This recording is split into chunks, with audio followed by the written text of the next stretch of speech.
Hello दोस्तों, मेरा नाम आरती है। मैं 39 साल की एक शादीशुदा महिला हूँ। मेरी शादी को 5 साल हो गए हैं और मेरी अभी कोई संतान नहीं हुई है। मेरे पति कुणाल दुबई में जॉब करते हैं। शादी के कुछ महीनों के बाद ही मेरे पति दुबई चले गए थे। वे अपने काम की मजबूरी के चलते कभी कभार ही स्वदेश आते हैं। मैं घर में अकेली रहती हूँ। मैं दिखने में ठीक ठाक हूँ। मेरा रंग गोरा है, जिस्म भी एकदम सुडौल है। मेरी सौतेली माँ के साथ मेरे भाई का अफेयर भी चल रहा है। वे दोनों सेक्स करते हैं, यह मैं जानती हूँ, पर यह बात फिलहाल नहीं लिख रही हूँ। वह कहानी मैं आपको फिर कभी बताऊंगी। इसका जिक्र सिर्फ इसलिए किया है कि औरत की भूख किस हद तक जा सकती है। चूंकि मैं अपने घर में अकेली रहती हूँ तो मुझे मेरी गली के लड़के भी लाइन मारते हैं, पर मैं उनको भाव नहीं देती हूँ। मेरा एक फ्रेंड ग्रुप भी है।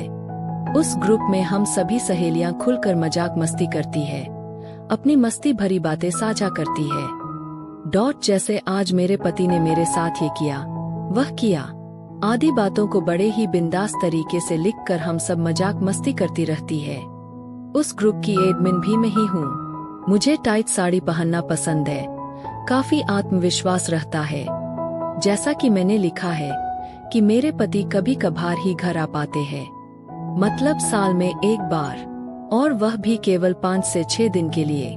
जब वे आते हैं तब पलंग तोड़ प्यार करते हैं, पर जब वे नहीं होते तो मैं प्यासी आत्मा सी भटकती रहती हूँ।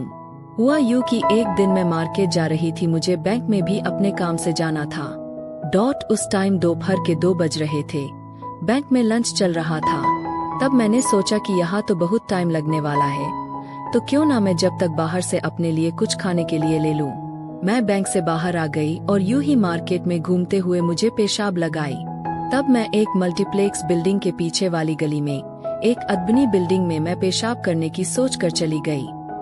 उधर एकांत था तो मैं खुद को हल्की करने की सोच कर गई थी।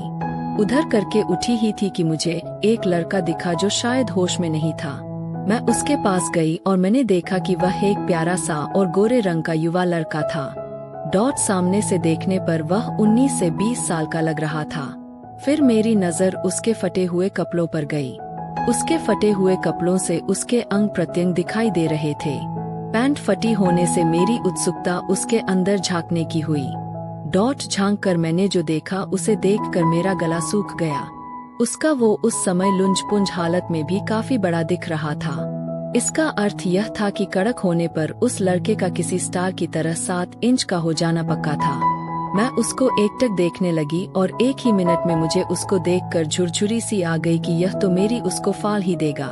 मैं उसको अपने हाथों में लेने से खुद को रोक नहीं पाई। मेरा शरीर कंपने लगा था और मेरा गला सूख रहा था। मैं बस यही सोच रही थी कि किसी भी युवा लड़के का इतना बड़ा कैसे हो सकता है। फिर मैंने उस लड़के को उठाने की कोशिश की।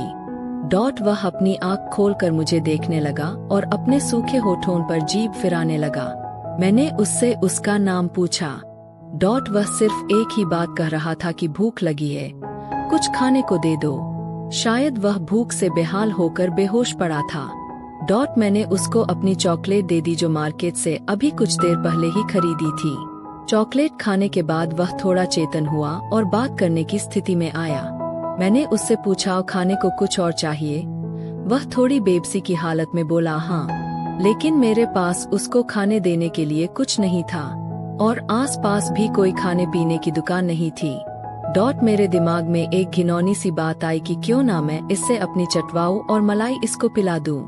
ये सोचते हुए मुझे बहुत लज्जा भी महसूस हो रही थी, क्योंकि एक बहुत बड़े घराने की बहू हूँ, लेकिन पति के न होने के कारण मेरी उसकी प्यास और भी बढ़ गई थी। मैं खड़ी हो गई और उस लड़के को पास ही के एक कोने में ले जाकर बिठा दिया।